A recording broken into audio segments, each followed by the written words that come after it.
Hello friends, welcome to Teachers Empire. आज की इस वीडियो लेक्चर में मैं फिर से डिस्कस करूंगा उत्तराखंड एलटी और लेक्चरर के पर्सपेक्टिव से कुछ इंपॉर्टेंट एमसीक्यू को, जो कि इंपॉर्टेंट होंगे आपके आने वाले एलटी इंग्लिश के एग्जाम के लिए। तो चलिए मैं शुरुआत करता हूं आज के फर्स्ट क्वेश्चन से। फर्स्ट क्वेश्चन है आपके सामने, which novel of Dickens set in London and Paris. Options आपको दिए गए हैं, Bleak House, David Copperfield, Tale of Two Cities या हार्ड टाइम्स। इसका सही आंसर है option number C, Tale of Two Cities का सही आंसर होगा, जो कि चार्ल्स डिकेंस का नोवेल है। और यही जो नोवेल है, इसमें आपको दो शहर की सेटिंग देखने को मिलती है। जो उसमें पहला शहर है वो आपका लंदन और दूसरा है आपका पेरिस। अगर मैं बात करूं किसकी, चार्ल्स डिकेंस की, तो bleak House, David Copperfield, hard times और टेल ऑफ टू सिटीज़, ये सारे ही वर्क किसके हैं, आपके चार्ल्स डिकेंस के हैं। अब अगर बात आती है कि चार्ल्स डिकेंस के और कौन कौन से वर्क जो कि इंपॉर्टेंट रहते हैं आपके एलटी के एग्जाम के लिए, क्योंकि आपको पता है एलटी का एग्जाम होता है आपका वर्क बेस्ड, यानी जितने आपको फैक्ट याद होते हैं, आपको वर्क तो लगभग हर राइटर्स की याद होनी चाहिए। तो जो इनके इंपॉर्टेंट वर्क में आते हैं चार्ल्स डिकेंस की, वो आता है आप एक मोस्ट इंपॉर्टेंट है आपका पिकविक पेपर्स। पिकविक पेपर्स, इसके साथ साथ डोम्बे एंड सन करके भी इनका एक वर्क आता है, डोम्बे एंड सन। और जो तीसरा आता है वो आता है आपका ओलिवर ट्विस्ट। ये बहुत ही इंपॉर्टेंट क्वेश्चन है, ओलिवर ट्विस्ट किसने लिखा था और ये कब लिखा था, इसका पब्लिशिंग ईयर भी आपसे पूछा जाता है। तो ये थी आपकी चार्ल्स डिकेंस की बात। अब चार्ल्स डिकेंस कौन सी एज से बिलोंग करते हैं, ये आपके करते हैं आपके 19th सेंचुरी, यानी आपको विक्टोरियन एज से आपके चार्ल्स डिकेंस बिलोंग करते हैं। ठीक है, अब मैं बढ़ता हूँ नेक्स्ट क्वेश्चन की ओर। क्वेश्चन नंबर 2 आपके सामने है, Shelley Adonais was written in. Options आपको दिए गए हैं, heroic couplet, rhyme royal, terza rima या स्पेंसरियन स्टेंजा। इसका सही आंसर है, जो पीबी शैली का जो आपका एडोनाइस था, ये आपका स्पेंसरियन स्टेंजा था। और पीबी शैली का एडोनाइस ये क्या है, एक तरीके की आपकी एलिजी है। एलिजी का मतलब ये होता है, जब आप किसी के मरने पे कोई चीज़ अगर आप लिखते हैं तो हम उसको एलिजी कहते हैं। ठीक है, जो आपकी शोक कविता जो होती है उसे हम लोग एलिजी के नाम से जानते हैं। और जो पीबी शैली का जो एडोनिस पोएम है, एडोनाइस जो पोएम है, ये आपका स्पेंसरियन स्टेंजा में लिखी है, ये भी आपने ध्यान रखना है। और पीबी शैली जो कि कौन सी एज के राइटर हैं, आपके रोमांटिक एज के राइटर हैं। कौन सी एज के, रोमांटिक एज के राइटर हैं पीबी शैली। अगर बात करूं इन स्टेंजास की, तो आपको ये चीज़ें दिख रही होंगी। और पीबी शैली का एक वर्क है आपका, जिसे हम लोग जानते हैं Ode to the West Wind के नाम से। Ode to the West Wind किसका वर्क है, आपका पीबी शैली का वर्क है। ये जो वर्क है ये किस में लिखा गया, आपका टर्जा राइमा में लिखा गया है। ये भी इंपॉर्टेंट क्वेश्चन पूछा जाता है आपके एग्जाम में कि Ode to the West Wind कौन से पैटर्न पे लिखा है और एडोनाइस कौन से पैटर्न पे लिखा है, आपका स्पेंसरियन स्टेंजा पे, और Ode to the West Wind आपका टर्जा राइमा पे। अब ये जो इससे तीसरा क्वेश्चन निकल के आता है, वो आता है कि जो आपके पीबी शैली थे, इन्होंने जो आपका एडोनाइस लिखी थी वो किसकी डेथ पे लिखी थी। ये इन्होंने आपका जॉन कीट्स साहब की डेथ पे लिखी थी। पीबी शैली ने जो एडोनाइस लिखी थी वो आपकी जॉन कीट्स साहब की डेथ पे लिखी थी। और अगर बात करूँ मैं जॉन कीट्स की, तो ये भी आपके रोमांटिक एज के राइटर हैं। जैसे इनकी डेथ होती है तो पीबी शैली अपनी एडोनाइस को पब्लिश कर देते हैं। और जो तीसरी बात है शैली के बारे में, वो ये है कि शैली एक अपने बहुत ही पैम्पलेट के लिए भी जाने जाते हैं, जिसको हम लोग किस नाम से जानते हैं, नेसेसिटी ऑफ एथीज्म के नाम से जानते हैं। किस नाम से, नेसेसिटी ऑफ एथीज्म के नाम से, जिसकी वजह से इन्हें कॉलेज से निकाला भी गया था। इसी पैम्पलेट की वजह से इन्हें कॉलेज से निकाला भी गया था पीबी शैली को। इन्होंने एक ड्रामा भी लिखा था जिसको आप लोग द सेंसी के नाम से, अगर आपने सुना हो, द सेंसी हम इसे बोलते हैं, इस ड्रामा को द सेंसी के नाम से हम इसे जानते हैं, CENSI, द सेंसी के नाम से इन्होंने ड्रामा लिखा था। और प्रोमीथियस अनबॉर्न करके भी इनका एक वर्क आता है, जो कि 3 पार्ट में डिवाइड है। कौन सा, प्रोमीथियस अनबॉर्न। उम्मीद है आपने सभी वर्क के नाम सुने होंगे, तो आप इनको कनेक्ट कर पा रहे होंगे। अब मैं बढ़ता हूँ नेक्स्ट क्वेश्चन की ओर। पिछली वीडियो के बाद मेरी वीडियो को ना आने का एक ही रीज़न था साथी, वो है आपके शेयर। जब तक किसी भी वीडियो में 3 शेयर नहीं हो जाते, तब तक मैं आपको यूट्यूब पे कोई भी दूसरी वीडियो नहीं दे सकता हूँ। इसलिए आपसे रिक्वेस्ट है कि आप वीडियो को ज़्यादा से ज़्यादा अगर आप शेयर करेंगे, और आपने वीडियो को, जैसी वीडियो मेरी आती है आपके यूट्यूब के पेज पर दिखती है, तो आपने पहले लाइक कर देना है, क्योंकि आपको अगर फ़ायदा चाहिए तो मुझे भी इस चीज़ को आप ध्यान रखेंगे, और तभी आपके डेली बेसिस पर आपकी वीडियोज़ आती रहेंगी। नेक्स्ट है आपका क्वेश्चन नंबर 3। नेक्स्ट क्वेश्चन आपका ग्रामर से है, और ग्रामर से बहुत ही बेसिक लेवल का क्वेश्चन है। नेक्स्ट क्वेश्चन जो आपका है, the patient is dash of stomach एक। ऑप्शंस आपको दिए गए हैं, सफरिंग आएगा, एक्सपीरियंसिंग आएगा, कंप्लेनिंग आएगा, एफ्लिक्टिंग आएगा। मुझे पता है आप में से जो फर्स्ट जो इसका कर रहे होंगे वो सफरिंग कर रहे होंगे, जो कि आपका गलत है। इसका जो सही आंसर होगा, the patient is complaining of stomach आएगा।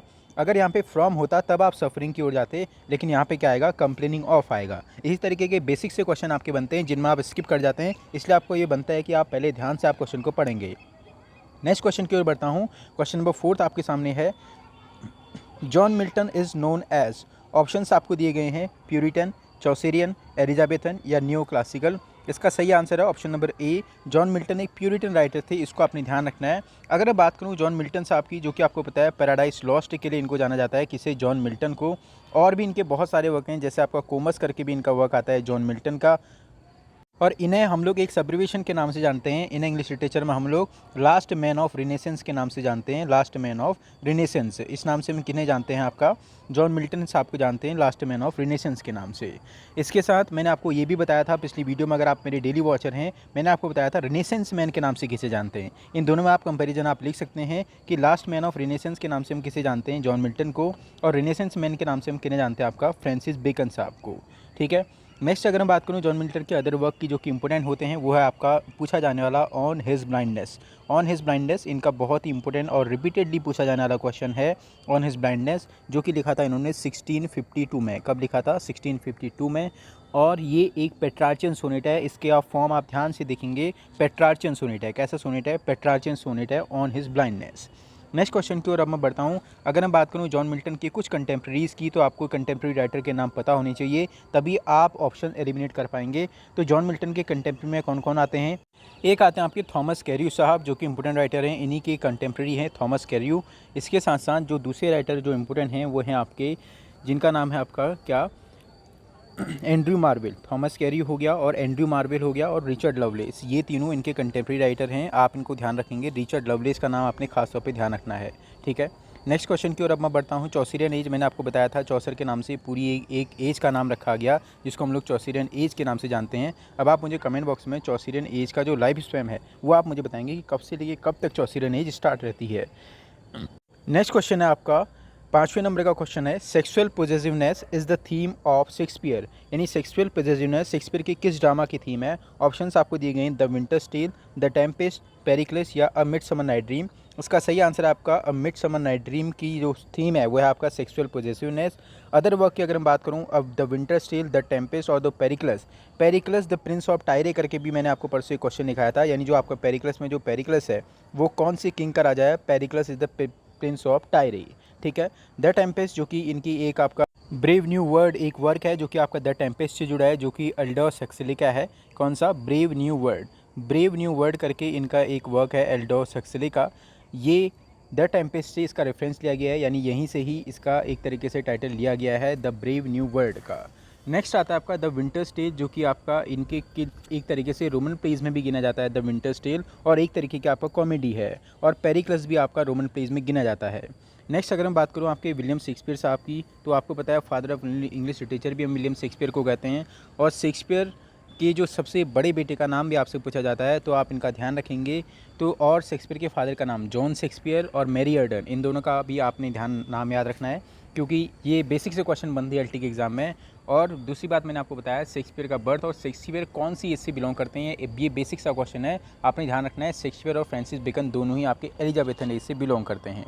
कौन सी एज से? एलिजाबेथन एज से बिलोंग करते हैं शेक्सपियर और फ्रांसिस बेकन। नेक्स्ट क्वेश्चन की ओर अब मैं बढ़ता हूँ। क्वेश्चन नंबर 6 आपके सामने है, who among the following wrote only tragedies, यानी इनमें से कौन एक ऐसे राइटर हैं जो केवल ट्रेजडी लिखा करते हैं? ऑप्शंस आपको दिए गए हैं, बेन जॉनसन, आर के नारायण, क्रिस्टोफर मार्लो या थॉमस नेस। इसका सही आंसर है क्रिस्टोफर मार्लो एक ऐसे राइटर हैं जो केवल और केवल क्या लिखते हैं? आपका ट्रेजडी लिखते हैं। ठीक है। अगर मैं बात करूँ क्रिस्टोफर मार्लो की, तो ये एक ही इनका फेमस वर्क जो कि आपके एलटी में पूछा जाता है वो है आपका डॉक्टर फॉस्टस। डॉक्टर फॉस्टस करके इन्होंने एक वर्क लिखा था, किसने? क्रिस्टोफर मार्लो ने, जो कि काफ़ी फेमस है आपके एलटी के एग्ज़ाम के लिए। और एक और जो इनका जो दूसरा वर्क है वो, और ये दो ही वर्क आप एलटी और उन्हें ध्यान रखने क्रिस्टोफर मार्लो के। एक तो मैंने आपको बता दिया कौन सा, द डॉक्टर फॉस्टस, और जो दूसरा वर्क है इनका वो है आपका तेम्बोलिन द ग्रेट। तेम्बोलिन द ग्रेट करके आपने याद रखना है। और इनके साथ साथ अगर मैं बात करूं ऑप्शन नंबर डी यानी थॉमस नेस की, तो थॉमस नेस भी इनके एक तरीके से कंटेम्प्रेरी हैं। और थॉमस नेस जो जाने जाते हैं अपने एक बहुत ही फेमस वर्क के लिए जाने जाते हैं, जो कि पिकारस नोवेल भी कहा जाता है, जिसका नाम है आपका क्या? Unfortunate traveller. अनफॉर्चुनेट ट्रैवलर करके इनका एक वर्क है, अनफॉर्चुनेट ट्रैवलर, इसका थॉमस नेस का। आर के नारायण, राशीपुरम कृष्णा स्वामी नारायण इनका पूरा नाम है, फाउंडिंग फादर माने जाते हैं इंडियन इंग्लिश लिटरेचर के। आर के नारायण हो गया, राजा राव हो गया और मुल्कराज आनंद हो गया, इन तीनों को हम लोग founding father of Indian English literature कहते हैं। आर के नारायण का जो एक प्लेस है जिसको हम लोग मालगुड़ी के नाम से आप लोग जानते हैं, यही इनका एक तरीके से फिक्शनल सेटिंग वाला प्लेस है मालगुड़ी। क्या नाम है उसका? मालगुड़ी। और मालगुड़ी डेज करके भी एक वर्क है, वो किसने लिखा था? अब आप मुझे कमेंट में बताएंगे।